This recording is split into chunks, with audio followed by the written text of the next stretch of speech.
सांगली महापालिकेला 50 कोटी रुपयांचा निधी देण्यात आलाय।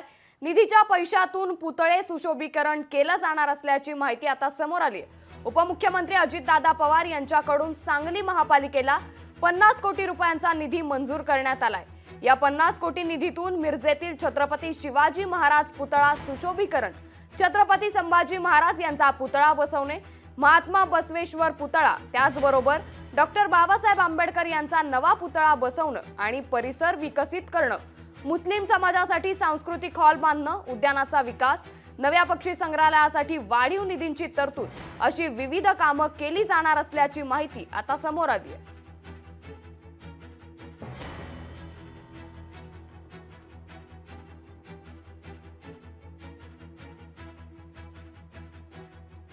डॉक्टर बाबासाहेब आंबेडकरांचा पुतळा सुशोभीकरण, होळकर स्मारक असू दे, त्याचबरोबर मुस्लिम समाजासाठी आपल्याला सांस्कृतिक हॉल आम्ही त्यामध्ये धरला आहे आणि साखळी म्युनिसिपल महापालिकेच्या सुरक्षेसाठी आपण 2 कोटीचा CCTVचे कॅमेरे धरलेले आहेत।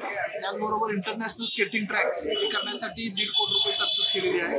त्याचबरोबर इथले जे रस्ते खराब होत आहेत त्यासाठी ट्रिमिक्स पद्धतीचे रस्ते आपण याच्यामध्ये धरलेले आहेत। बागा आहेत सुशोभीकरणासाठी, त्यासाठी 2 कोटीची तरतूद केलेली आहे।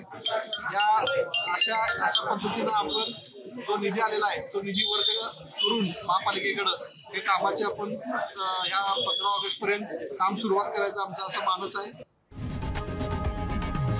लोकशाही मराठी